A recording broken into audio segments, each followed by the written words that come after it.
didatangkan oleh Allah, yaitu seorang laki-laki yang paling nikmat banyak di dunia. Tetapi kemudian di dalam kehidupan dunia ia lupa, ia cinta kepada dunia, sehingga ia menjadi ahli neraka. Sampai kalau ditanya, orang yang paling nikmat di dunia bagaimana? Rumah punya bahkan lebih dari 3. Mobil banyak, dengan segala mobil mewah juga ia miliki. Rumah pun luas, kamar tidur pun kemudian tinggi dan harganya mahal. Uang ada di mana-mana, tak ternilai harta bendanya. Emas permata dia juga punya pula, bahkan kemudian saking banyaknya kemudian dia tidak mengira. Dan dia ingin apa saja seakan-akan ia bisa beli dengan harta bendanya. Ia menginginkan jabatan tertinggi di tengah-tengah masyarakat pun ia bisa beli dengan dunia itu. Sehingga ia merasakan hidup di dunia saking banyak nikmatnya. Tapi kemudian dia lupa bahwa dunia bukan kehidupan sebenarnya. Sehingga dia menjadi ahli neraka. Lantas oleh Rasulullah disebutkan orang yang seperti ini kemudian dicelupkan ke dalam neraka. Satu celupan saja. Orang seperti itu lantas dicelupkan oleh Allah menuju neraka, satu celupan saja.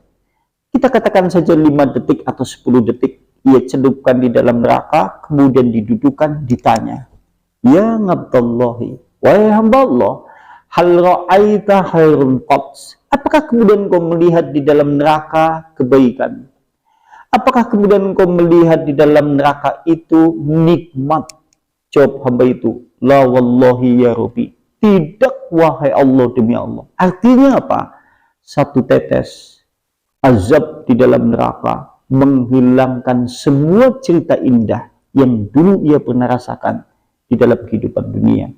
Atau satu tetes azab yang ditimpakan, satu tetes azab neraka yang ditimpakan kepada hamba itu menghilangkan semua sejarah atau semua cerita nikmat-nikmat dulu yang pernah ia rasakan di dalam kehidupan dunia. Sudah tidak ada lagi cerita tatkala kemudian dia memiliki mobil mewah, hanya dibalas dengan satu tetes azab di dalam neraka. Bagaimana kalau seandainya hamba itu diazab oleh Allah 1 hari? Cerita dunianya hilang, bias. Bagaimana kalau suatu saat kemudian dia diazab oleh Allah selama-lamanya?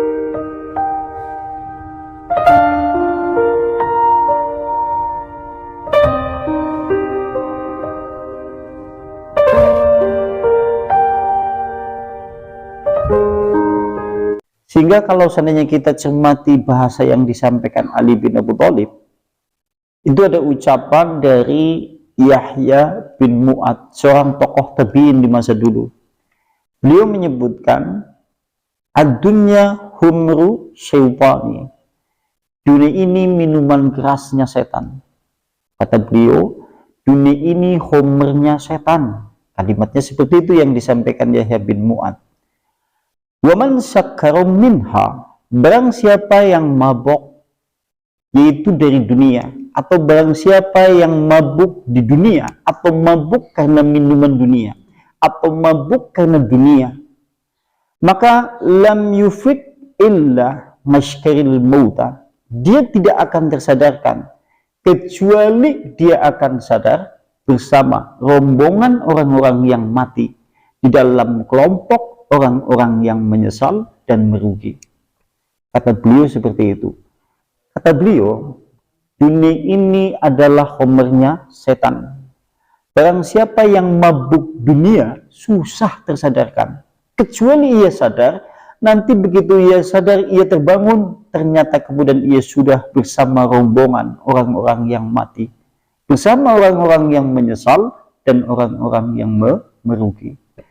Yang namanya orang kalau sudah mabuk dunia, susah untuk itu disadarkan. Orang kalau minum minuman keras, dia 1 hari, 2 hari, tidak sampai 1 hari, 2 hari, 1 jam, 2 jam, 3 jam, 4 jam, setelah kemudian bangun tidur, dia bangun lagi sudah sadar. Orang mabuk minuman keras. Tapi kalau orang mabuk karena permasalahan dunia, susah untuk tersadarkan. Kapankah manusia akan tersadarkan jika ia telah mabuk karena dunia? Bukankah ia akan sadar begitu kematian datang? Begitu kemudian dia sudah dibangunkan bersama orang-orang yang rugi. Pantas beliau Yahya bin Mu'ad menyebutkan perkataannya seperti itu. Kalau kita cermati perkataan Yahya bin Mu'ad, kita termasuk orang yang mabuk dunia tidak? Iya termasuk ya. Dia tidak sadar, ya, bukti kita tidak sadar, bukti ini tidak sadar. Ini bukti kalau kita adalah orang yang sesungguhnya mabuk dunia. Kenapa hari ini kita tidak istiqomah menunaikan sholat malam? Bukankah sholat malam itu memiliki sisi fadilah yang besar bagi kehidupan manusia? Kenapa pula manusia tidak menghatamkan Al-Quran? Kenapa manusia tidak membaguskan ibadah sholatnya padahal dia telah melakukan selama 20 tahun, 30 tahun, 40 tahun? Kenapa pula kemudian kita tidak berazam, bercita-cita untuk itu menyisakan sisa di dalam kehidupan ini semuanya untuk banyak kebaikan? Tapi ternyata kemudian kita termasuk barisan orang-orang yang terlena di dalam kehidupan. Sekalipun dengan demikian, kita termasuk orang-orang yang mungkin notabene sudah beribadah, tapi ternyata masih terlena di dalam kehidupan dunia. Kenapa bisa seperti itu? Karena masih terpengaruh oleh yaitu mabuk dunia. Bukankah kita seperti itu? Dewek nek orang mabuk di dunia, Masya Allah. Oh, panjenengan mulai sholat malam, Masya Allah. Panjenengan gune membaca Al-Quran, Masya Allah. Panjenengan gune ngaji, Masya Allah. Panjenengan gune melakukan kebaikan, Masya Allah. Sebab manusia tidak begitu respect atau tidak begitu terdorong untuk banyak beramal akhirat, cuma satu, dia mabuk karena permasalahan dunia. Alasannya itu tok. Sampai apa? Orang ngaji suwe banget. Aduh, yang kesel sikit dunia. Dia mabuk oleh dunia kok, tapi tidak terasa. Kan seperti itu hakikatnya. Kenapa manusia kemudian hari ini dia mengaku muslim, tapi tidak pernah ke masjid, tapi tidak pernah menjalankan ibadah sholat, padahal dia muslim? Alasannya satu, dia mabuk karena dunia. Sehingga sampai hari ini dia belum sadar. Sadar atau kemudian dia akan bangun tersadarkan, boleh jadi mungkin setelah dia bangun bersama barisan orang-orang yang telah mati. Barulah kemudian dia merugi bersama barisan orang-orang yang menyesal di dalam kehidupan dunia. Wah, ini yang disampaikan oleh Ali bin Abi Thalib. Kemudian berikutnya, wadarul ngafiyah liman fahimanha. Kalimatnya, dunia ini adalah kampung sehat. Kampung sehat. Kalimatnya seperti itu. Kampung ngafiyat. Selamat artinya. Atau kampung yang sehat. Liman bagi siapa saja yang memahami dunia. Kan pada dasarnya dunia yang kita bijak ini perlu kita pahami dengan cermat, dengan teliti. Satu, Rasulullah telah banyak menginformasikan tidak kurang, baik di dalam Al-Quran ataupun di dalam hadis Rasulullah mensifati dunia. Contoh, nikmat apa saja yang ada di dunia ini hanyalah setetes apabila dibandingkan dengan satu tetes, yaitu nikmat di dalam surga ataupun neraka. Artinya, satu tetes nikmat, satu tetes azab di dalam neraka itu menghabiskan seluruh kenikmatan sepanjang masa di dalam kehidupan dunia. Dan kesengsaraan dunia sepanjang hidup di dalam kehidupan manusia itu akan sirna hanya oleh satu tetes nikmat yang berasal dari surga. Rasulullah SAW telah memberi informasi hal itu kepada kita semuanya. Rasulullah menyebutkan, yu'ta birujulin, kelak akan didatangkan seorang laki-laki pada hari kiamat. Kata Rasulullah, kelak akan didatangkan seorang laki-laki pada hari kiamat. Laki-laki ini adalah orang yang paling sengsara hidup di dalam kehidupan dunia. Anda tatkala ditanya, siapa orang yang paling sengsara hidup di dalam kehidupan dunia? Mungkin kalau saya gambarkan, rumah kemudian dia mungkin tidak punya. Uang juga tidak ada. Keluarga juga tidak ada. Makan seadanya. Kalaupun kemudian dia sakit, tatkala ke rumah sakit kemudian ditolak karena dia tidak memiliki biaya. Manusia melihatnya kemudian sebelah mata karena seakan-akan ia dipandang orang hina. Karena kadang-kadang manusia menilai manusia dari sisi dunia, bukan dari sisi iman dan akhiratnya. Orang yang paling sengsara itu ternyata dia adalah ahli surga. Kata Rasulullah di dalam hadis itu, didatangkan seorang laki-laki yang dulu sengsara sekali hidupnya di dalam kehidupan dunia. Dan dia ternyata dia menjadi ahli surga. Kenapa menjadi ahli surga? Dia memahami dunia. Dia memahami dunia kok. Kalau dunia sengsaranya itu tidak akan membawa dampak yang lama, kalaupun nanti dibalas dengan balasan di akhirat itu cepat, semuanya akan terlupakan dan sirna hanya dengan satu tetes nikmat di dalam surga. Oleh Rasulullah sehingga kemudian disebutkan, lantas laki-laki yang paling sengsara hidupnya di dunia itu dimasukkan ke dalam surga. Satu celupan saja. Laki-laki itu disuruh untuk masuk ke dalam surga satu celupan. Anda tatkala kemudian menyebutkan kalimat mencelup, berarti tidak lama. Masukkan, angkat kembali. Kira-kira berapa detik? Berapa detik berarti? Paling-palingnya, celupkan, angkat kembali. Dia dicelupkan ke dalam surga, diangkat kembali, dikeluarkan lagi. Kemudian didudukan oleh Allah, ditanya oleh Allah. Ya Abdallahi, wahai hamba Allah, hal ra'aita bu'san qad, katanya. Apakah kemudian kau melihat di dalam surga kesengsaraan? Kata hamba itu, la wallahi ya Rabbi, tidak wahai Allah, demi Allah. Apakah kemudian kau melihatnya di dalam surga itu satu duka cita yang mengundang air mata? Kata hamba itu, tidak wahai demi Allah.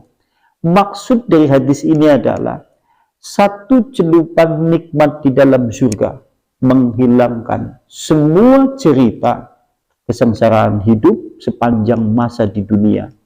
Satu tetes nikmat di dalam surga menghilangkan atau kemudian menutup semua kehidupan sedih air mata yang dulu pernah ia rasakan di dalam kehidupan dunia. Ini menunjukkan bahwasanya kalau kita memahami hakikat itu, Masya Allah, sehingga Rasulullah menyampaikan hadis seperti itu.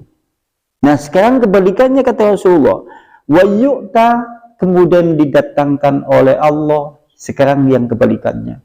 Didatangkan oleh Allah yaitu seorang laki-laki yang paling nikmat banyak di dunia. Tetapi kemudian di dalam kehidupan dunia ia lupa, ia cinta kepada dunia, sehingga ia menjadi ahli neraka. Sampai kalau ditanya, orang yang paling nikmat di dunia bagaimana? Rumah punya bahkan lebih dari 3. Mobil banyak, dengan segala mobil mewah juga ia miliki. Rumah pun luas, kamar tidur pun kemudian tinggi dan harganya mahal. Uang ada di mana-mana, tak ternilai harta bendanya. Emas permata dia juga punya pula, bahkan kemudian saking banyaknya kemudian dia tidak mengira. Dan dia ingin apa saja seakan-akan ia bisa beli dengan harta bendanya. Ia menginginkan jabatan tertinggi di tengah-tengah masyarakat pun ia bisa beli dengan dunia itu. Sehingga ia merasakan hidup di dunia saking banyak nikmatnya. Tapi kemudian dia lupa bahwa dunia bukan kehidupan sebenarnya. Sehingga dia menjadi ahli neraka. Lantas oleh Rasulullah disebutkan orang yang seperti ini kemudian dicelupkan ke dalam neraka. Satu celupan saja. Orang seperti itu lantas dicelupkan oleh Allah menuju neraka satu celupan saja. Kita katakan saja 5 detik atau 10 detik. Ia celupkan di dalam neraka, kemudian didudukan, ditanya. Ya Abdallahi, wahai hamba Allah, hal ra'aita khairun qad. Apakah kemudian kau melihat di dalam neraka kebaikan?